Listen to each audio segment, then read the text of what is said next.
comenzamos un nuevo programa de Salud y Sociedad en Popular Televisión. Hoy hemos venido aquí al Centro Rodero, estamos con Marcos Pérez Gutiérrez, psicólogo, y coach. Coach, en mi época Sí, era solo coach del equipo de fútbol. ¿Qué quiere sí. decir aquí? Bueno, el coaching es una nueva forma de trabajar un poco diferente a lo conocido hasta ahora. Es verdad que el término estaba generalizado en el ámbito deportivo y ahora se ha extendido también al ámbito, sobre todo empresarial, personal, incluso hasta educativo, ¿no? La figura del coach es una persona, un orientador, llámalo un facilitador, que es el término por el que se traduce también más habitualmente, que no interviene con gente que tiene una patología, un problema grave o interfiriente, pero sí que intenta salvar esa sensación que tienes a veces de que no has llegado a desarrollar todo tu potencial al punto en el que quieres estar, y es la persona que te ayuda a salvar esa diferencia entre lo que eres ahora mismo y lo que crees o quieres llegar a ser, ¿no? Muy bien, bueno Marcos, aquí vais a realizar una escuela de padres. Ujú. Primero te preguntaría qué es una escuela de padres, que es que los padres tenemos que venir aquí a aprender matemáticas de vuelta y Escuela de gramática. padres, sí, vamos a ver. Escuela de padres es un término ya bastante extendido, y que lo que trata es de agrupar un poco una serie de conocimientos, de pautas, de orientación para padres primerizos, pero no necesariamente solo primerizos, ¿no? La tarea de ser padre es una tarea, bueno, pues que se va aprendiendo sobre la marcha, en la que casi siempre se pone la mejor intención. Digo casi siempre porque siempre hay alguna excepción, pero bueno, la mayoría de las veces se pone la mejor intención, ¿no? Pero no siempre la mejor intención garantiza que las cosas se estén haciendo bien. Entonces, el espíritu, la idea de la escuela de padres es orientar, ayudar, estimular a esos padres que tienen inquietudes respecto a problemas de desarrollo, problemas de conducta, problemas de hábitos de estudio, rendimiento académico, etcétera, sin la necesidad de esperar a que un problema serio aparezca, antes de que ocurra un problema importante en el ámbito familiar. Pues la idea es dar una serie de orientaciones para que los padres se puedan manejar más acertadamente, más adecuadamente en todos esos ámbitos. Eh, esta escuela de padres supongo que también incluirá abuelos, porque hoy día los Sí, abuelos sí, educan mucho a los padres. la tarea educativa de los abuelos de hoy es, vamos, encomiable. ¿Qué sería de muchos de nosotros sin la figura de los abuelos? Los abuelos tienen una carga, un poder educativo, carga en el sentido positivo del término, no negativo, una influencia en el desarrollo y en la crianza de los pequeños, en muchas ocasiones superior incluso a la de los propios padres, ¿no? Y sí, es verdad que a veces son los abuelos los que asisten, porque el propio problema de la disponibilidad horaria del tiempo de los padres se lo hace imposible. Y sí, es verdad que hay que atender a los abuelos también, que si bien tienen más experiencia, pues evidentemente las circunstancias sociales y personales cambian, y, y son inquietos, tienen espíritu, tienen ganas de Y aprender, tienen experiencia. y mucha. ¿Eh? Porque el abuelo nos ha educado al padre y ahora le toca también, por las circunstancias sociales, le toca Ujú. también al nieto. Ahí. Hay distintos aspectos en esto, Ujú. vamos a tratarlos por separado, yo creo.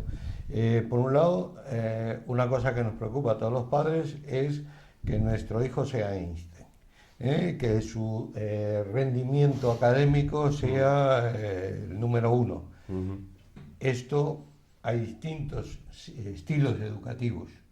Sí. ¿Qué podemos decir un poco de eso? Bueno, vamos a ver.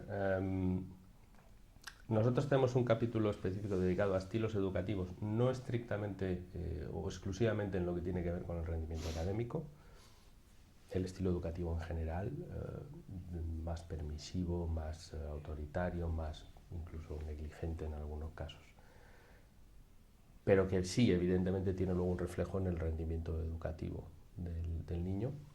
Y tenemos otros dos epígrafes concretos que tienen que ver con el rendimiento académico. Uno de ellos destinado a lo que es un proceso de evaluación y detección de los problemas de rendimiento, que es algo bastante habitual, nivel de exigencia hoy en día es alto, el nivel competitivo entre los alumnos es alto, a veces incluso fomentado en exceso, a mi modo de ver. Y desde luego lo que tú dices es cierto, ¿no? Los papás queremos que nuestros niños sean los mejores, los más brillantes. Entonces es cierto que hay un número de consultas alto que tiene que ver con problemas de rendimiento académico. Entonces uno de los 2 capítulos que tenemos, el primero de ellos está dedicado a nuestro proceso de evaluación y detección de problemas de rendimiento académico. ¿Qué problemas hay en el rendimiento académico?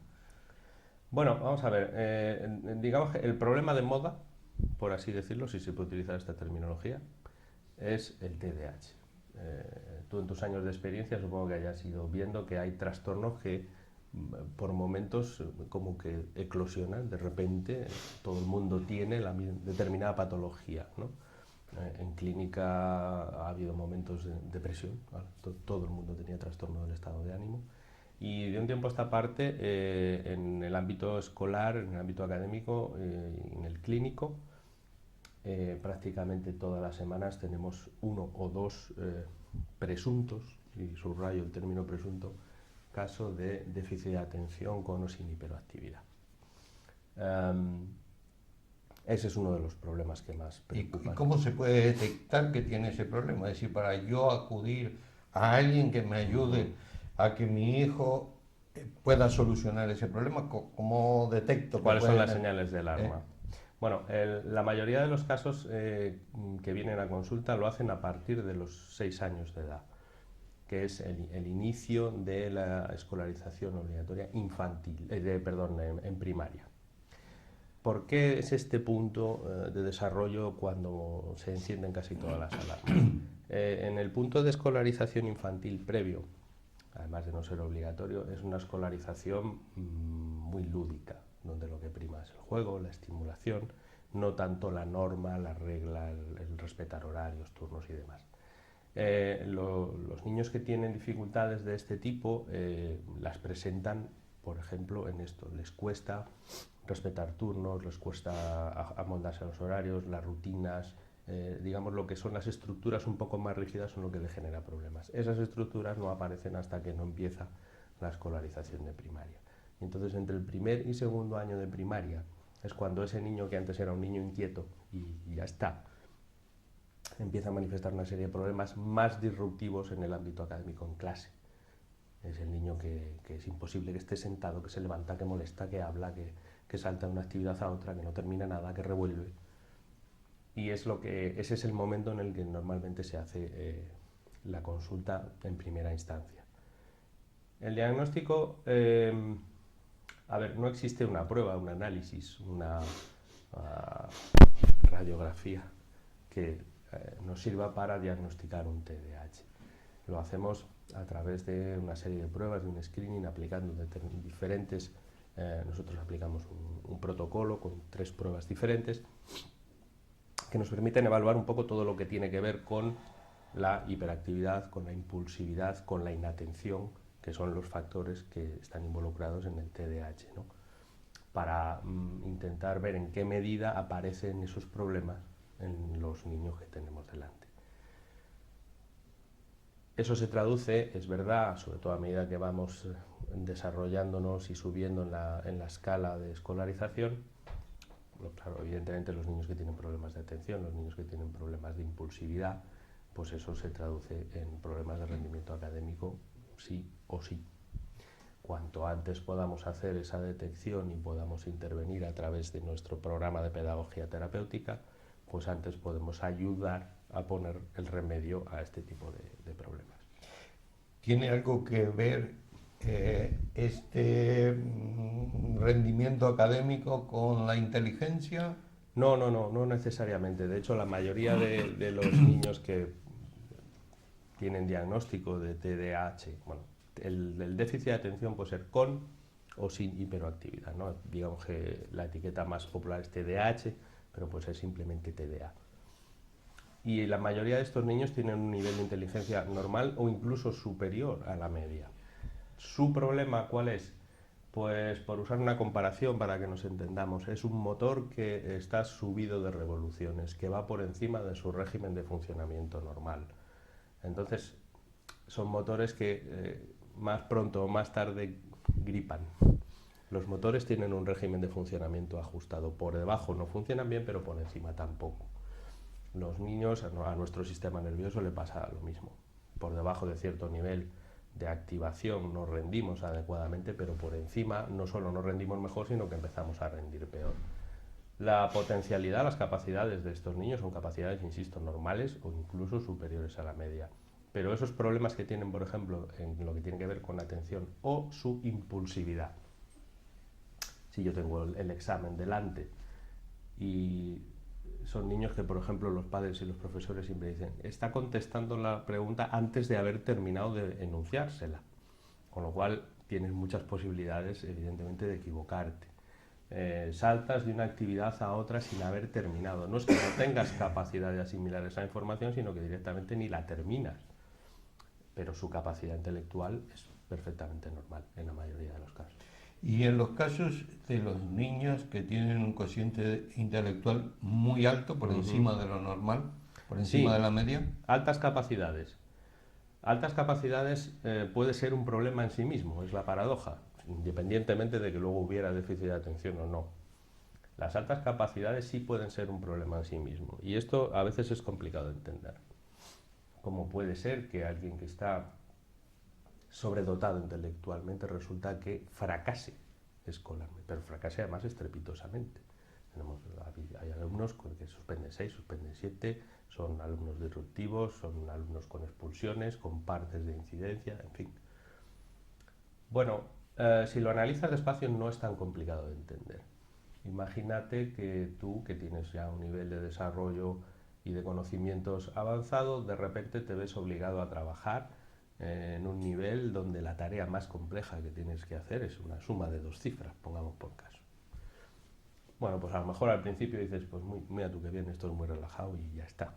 Pero claro, cuando toda tu actividad diaria está muy por debajo de tu capacidad, te aburres, no recibes, no tienes ningún tipo de estimulación, nada que te suponga un desafío o un reto.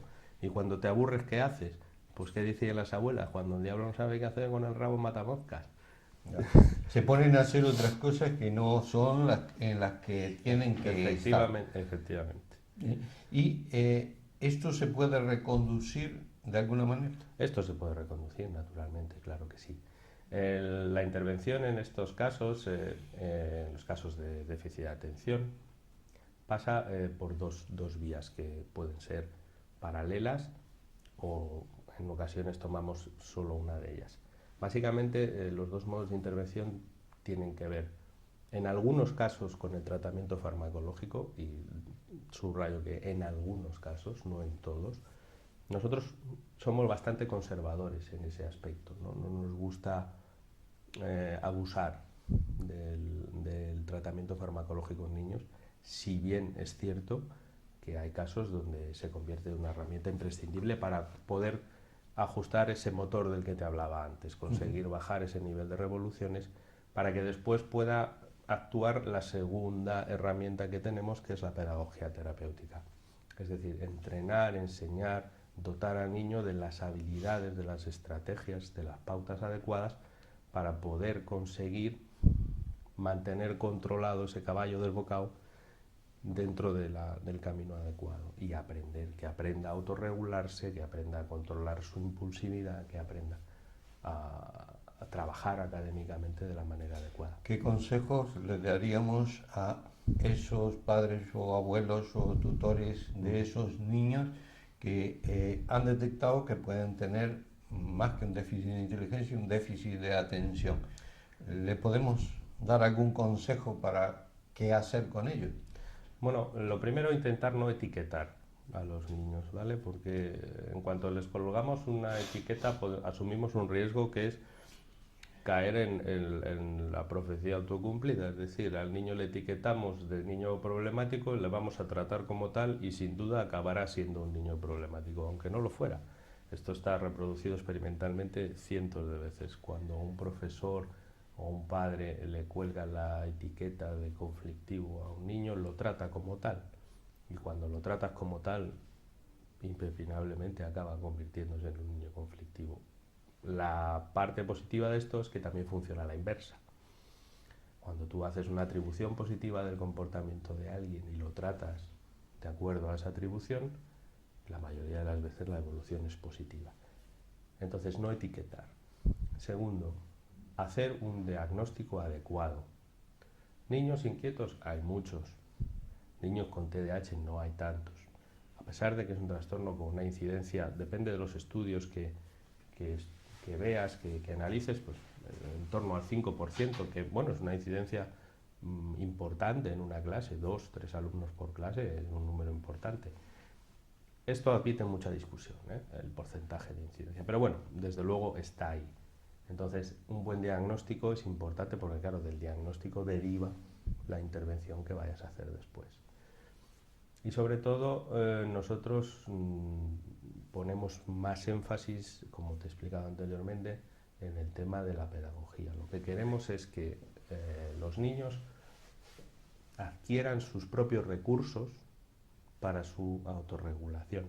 Los niños son muy dúctiles, son muy plásticos, aprenden muy rápido y bien, si encontramos la manera adecuada de enseñarles, de entrenarles, por así decirlo. Entonces, ahí es donde ponemos nuestra mayor carga de trabajo.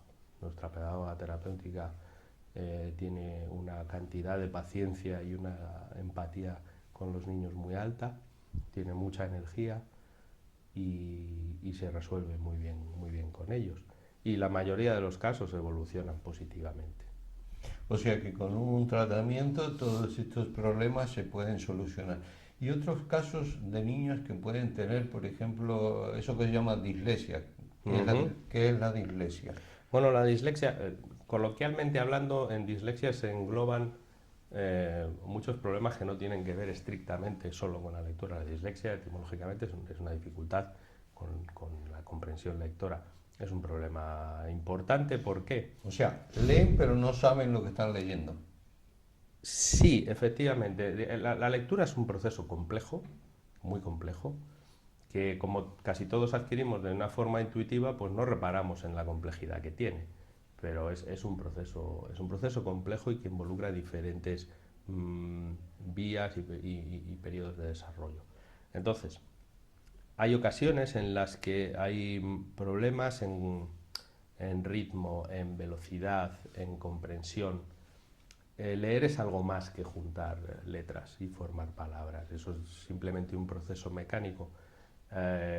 Nosotros podríamos aprender a leer en un idioma que no es el nuestro, con unas pautas que se refieran al sonido de las letras. Aprenderías a leer en alemán, en inglés, en ruso, en francés, pero eso no haría que entendieses lo que estás leyendo, ¿vale? No es exactamente esto lo que le pasa a un disléxico, pero bueno, como ejemplo para que nos entendamos, ¿vale? Sí que es un problema importante, ¿por qué? Pues evidentemente, ¿qué decirte? El 90% del material con el que se trabaja durante toda tu etapa educativa es un material escrito, bien sea en papel, bien sea en pantalla, pero es un material escrito que hay que leer. Si tú tienes dificultades de lectura, de comprensión lectora, pues todo ese trabajo se multiplica y se multiplica notablemente además. Lo que a un alumno sin problemas de lectura le puede llevar 15 minutos de trabajo, a otro alumno le puede suponer una hora de frustración, una hora de... Sí, porque hay muchos padres que decimos, pues mi hijo no es que no estudie, mi hijo está sentado delante Sí, de los libros y seguro que no está haciendo otra cosa, está estudiando, pero no se acuerda de nada. ¿Eso que es? ¿Que es poco inteligente? ¿Que tiene algún problema? bueno, es bastante habitual esto de, es que nos dan las 11 de la noche haciendo deberes. Eso.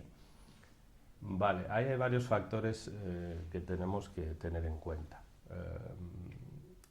El primero, a mi modo de entender, excesivo la excesiva carga de trabajo extraescolar que algunos alumnos tienen. Esto tiene que ver con el estilo educativo, nuestra ley educativa y demás, en fin, es un tema que se nos va un poco de las manos, pero es cierto que hay centros donde los niños tienen una carga de trabajo posterior a su horario escolar muy grande. Aquí sí que, quizá incluso todavía más que en el caso del TDAH, es muy importante hacer un buen diagnóstico de qué es lo que está sucediendo, porque son muchos los factores que tienen que ver. La primera explicación que los padres me dan, este es un vago integral. Yeah. Está en la habitación, eso sí. Claro, yo te puedo tener aquí sentado 3 horas delante de los apuntes, esto no me garantiza que estés estudiando 3 horas, ¿vale? Y es verdad que hay alumnos que son vagos, pero no es menos cierto que hay otros muchos que no solo no lo son, se esfuerzan, lo intentan, pero no lo consiguen, se frustran. Cuanto más se frustran, menos lo intentan. Cuanto menos lo intentan, más fracasan. Tenemos un círculo vicioso. El por qué pasa eso, pues puede tener muchos factores. Uno de ellos es el que tú apuntas, por ejemplo. Problemas de comprensión lectora, problemas de hábitos y técnica de estudio. Nosotros tenemos un programa de técnica de estudio específico, porque muchas veces no es cuestión de capacidad, no es cuestión de que tienes un problema de comprensión lectora. No, yo he visto muchas veces estudiantes que vienen con la familia a que les hagamos una evaluación y son estudiantes con una capacidad normal, incluso alta, con una buena comprensión lectora, sin un problema aparente. Y claro, la pregunta es, entonces, ¿qué está pasando? Pues la mayoría de las veces lo que no hay es un buen ajuste entre el nivel académico en el que el alumno se encuentra y su estilo de trabajo. Hay alumnos que con una inteligencia normal o buena y con poco esfuerzo sacan la educación primaria adelante sin mayor problema, prácticamente llevando al día los deberes, como se suele decir, lo llevas adelante bien, incluso holgadamente. Cambiamos de nivel académico, cambiamos de categoría, subimos a otra división, que es la secundaria. Claro, al cambiar de división, es que lo explico así porque siempre se lo explico así a los niños, que la mayoría son futboleros, y se lo explico de esta manera. Y tú juegas con un equipo juvenil, pues tienes un nivel de exigencia, de entrenamientos y una competición que no es la misma que si de repente el primer equipo te llama para que entrenes con ellos. Las cosas cambian y tienes que ajustar tu forma de trabajar al nivel en el que estás. Lo que valía en primaria ya no vale en secundaria y mucho menos en bachiller o en la universidad. Y lo que sí que vemos es que hay muchas veces que la técnica de trabajo, la organización, el hábito del alumno no se ajusta al nivel académico en el que está. Pues, Marcos, tenemos que hacer una pequeña pausa publicitaria. Continuamos.